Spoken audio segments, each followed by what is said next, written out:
बच्चों, मैं आपका फिर से एक बार स्वागत करता हूँ हमारे YouTube चैनल ब्रिलियंट क्लासेस में। बच्चों, हम पढ़ रहे थे सेकंड चैप्टर साइंस वन का सेकंड चैप्टर 10th स्टैंडर्ड के लिए पढ़ रहे थे, जिसका नाम है periodic classification of an element, जिसके 3 लेक्चर ऑलरेडी हो चुके थे। अब आज चौथा लेक्चर स्टार्ट करने जा रहे हैं बच्चों। बच्चों, याद रखना कि हमने पहले डोबेरेनस स्ट्रैट्स देखे थे, उसके बाद न्यूलैंड्स ऑक्टेव देखे थे। अब इसके बाद हम लोग ने थर्ड लेक्चर में क्या देखा था, तो मेंडेलियस पीरियोडिक टेबल देखा था। अभी मेंडेलियस इस लेक्चर में देखेंगे मेंडेलियस पीरियोडिक टेबल के मेरिट्स क्या है। उसके बाद नेक्स्ट लेक्चर में देखेंगे मेंडेलियस पीरियोडिक टेबल के डीमेरिट्स क्या है। फिर डीमेरिट्स मतलब मेंडेलियस पीरियोडिक टेबल फेल क्यों हुआ, वो उसके बारे में नेक्स्ट लेक्चर में देखेंगे। मेंडेलियस पीरियोडिक टेबल के मेरिट्स, अच्छी बातें क्या है, वो आज हम लोग देखने जा रहे हैं। तो प्लीज बने रहिए हमारे चैनल के साथ और स्टार्ट करते हैं हमारा आज का लेक्चर, जो कि है merits of Mendeleev's periodic table. ये बच्चों question merits and demerits of Mendeleev's periodic table पूछा जाता है एग्जाम में। तो merits of Mendeleev's periodic table, first point है atomic masses of some elements were revised so as to give them a proper place in the periodic table in accordance with their properties. For example, the previously determined atomic mass of the beryllium 14.09 was changed to the correct value of 9.4 and the beryllium was placed before the boron. देखो इससे क्या किया, Mendeleev ने क्या किया था कि पहले देखा था कि जो डोबेरेनस ने और न्यूलैंड ने कुछ गलतियां की थी, उसको उसने करेक्ट कर लिया। उसको उसने क्या कर लिया बच्चों, करेक्ट कर लिया। उसने क्या किया कि उसको जो सारे एलिमेंट्स थे उसको क्या कर लिया उसने, उसके इंक्रीजिंग ऑर्डर में अरेंज कर लिया था। इंक्रीजिंग ऑर्डर में अरेंज करने के बाद में उसको ऐसा क्लिक हुआ कि जो बेरिलियम का ऑलरेडी उन्होंने कितना एटॉमिक मास दिया है 14.09, जो कि वो गलत था, तो उन्होंने वो चेंज किया और उसका क्या किया एटॉमिक मास 9.4, और 9.4 एटॉमिक मास चेंज होने की वजह से वो क्या हुआ बोरॉन के पहले आया। पहले इससे पहले बोरॉन पहले आता था और बेरिलियम बाद में आता था, क्योंकि बेरिलियम का क्या था 14.09, लेकिन अभी क्या हुआ इसका 9.4 होने की वजह से वो बोरॉन के बिफोर आने लगा, बोरॉन के पहले आने लगा। समझ गए बच्चों, क्या किया उसने, पहले जो एलिमेंट्स थे उसको इंक्रीजिंग ऑर्डर में अरेंज किया। अरेंज करने के बाद जो डोबेरेनस और न्यूलैंड्स ने जो गलतियां छोटी छोटी मिस्टेक की थी उसको उन्होंने क्या किया, करेक्ट किया। जैसे कि बेरिलियम का एटॉमिक मास था 14.09, उसको करेक्ट करके उसको कितना किया 9.4, और 9.4 होने की वजह से फिर वो बोरॉन के पहले आने लगा, वो बोरॉन को उसको पहले पुट कर दिया। ठीक है, आपको टेबल में बाद में पता चल जाएगा, आप बुक में देखोगे तो आपको टेबल में सब कुछ दिया हुआ है।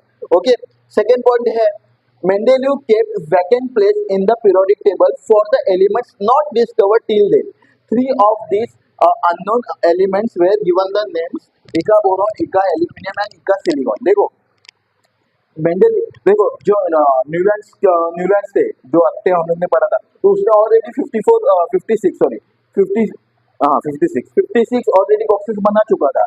तो आगे जाके अगर कुछ एलिमेंट्स फाइंड होते तो फिर वो कहाँ पे लिखता, लेकिन मेंडेलिव ने ऐसी गलतियां नहीं की। मेंडेलिव ने क्या कर दिया, जो डिस्कवर्ड एलिमेंट नहीं हुए ना उसके लिए वैकेंट प्लेस ऑलरेडी छोड़ दिया। अगर कोई भी एलिमेंट डिस्कवर होता है तो उसको वहां पर पुट आउट कर दे, और उस वैकेंट प्लेस को उन्होंने सीरियली नाम क्या दिया, इका boron, eka aluminium and eka silicon.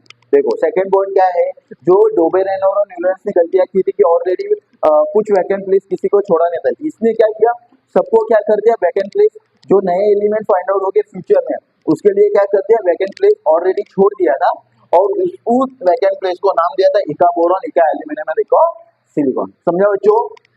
Third point है later on these elements were discovered and named scandium, gallium and germanium, जैसे कि उसको Sc, Ga and Je respectively. देखो फिर आगे जाके कुछ एलिमेंट फाइंड आउट हो गए, जैसे कि फिर एलिमेंट फाइंड आउट हो गए तो फिर उनका ऑलरेडी जो एम्प्टी प्लेस थे उनको बोला था उन्होंने इका बोरॉन, इका एल्यूमिनियम, इका सिलिकॉन, लेकिन जब एलिमेंट फाइंड आउट हुए, कौन से एलिमेंट फाइंड आउट हुए, स्कैंडियम, तो स्कैंडियम को वो इका बोरॉन के बॉक्स में डाल दिया, मतलब उसके प्लेस में डाल दिया। फिर हुआ गैलीलियम को किस में डाल दिया, इका एल्यूमिनियम के प्लेस में डाल दिया, एंड जर्मेनियम को इका सिलिकॉन के प्लेस में डाल दिया। समझा बच्चों। अभी फोर्थ पॉइंट है there was no place reserve for the noble gases in Mendeleev periodic table. Mendeleev periodic table में नोबल गैसेस के लिए प्लेस वैकेंट नहीं दिया था उन्होंने नोबल गैसेस के लिए। उसके वजह से क्या हुआ, when noble gases such as helium, neon and argon were discovered towards the end of the 19th century। लेकिन अभी देखो मेंडेलिव ने क्या किया था, जो नोबेल गैसेस के लिए वैकेंट प्लेस नहीं छोड़ा था, लेकिन 19th सेंचुरी के बाद वो नोबेल गैसेस फाइंड आउट हो गया, जो कि helium, neon and argon. Okay, लेकिन वो 19th सेंचुरी के बाद फाइंड आउट हुए थे। उसके बाद मेंडेलिव क्रिएट द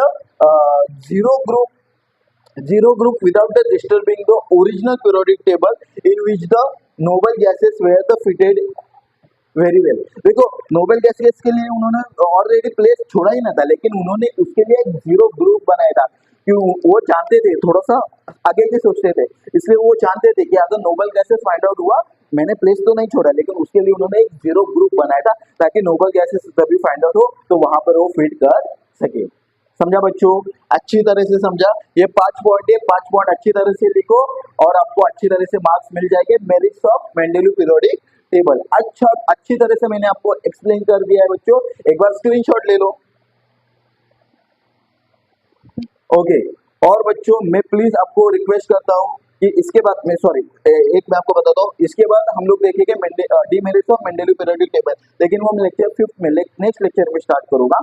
तो मैं बच्चों एक बार आपको रिक्वेस्ट करता हूँ, प्लीज प्लीज जो हमारे चैनल पे नया है, प्लीज हमारे चैनल को सब्सक्राइब करो और ऐसे ही प्यार हमारा बना रहे। और अगर ये लेक्चर हमारा आपको पसंद आया तो प्लीज लाइक का बटन दबा दीजिए, और ऐसे ही हमारे लेक्चर के नोटिफिकेशन आप चाहते हो तो प्लीज बेल आइकन को क्लिक कीजिए और अपने दोस्तों को शेयर कीजिए हमारे जो टॉपिक्स है, हमारे जो video. Please please, thank you so much.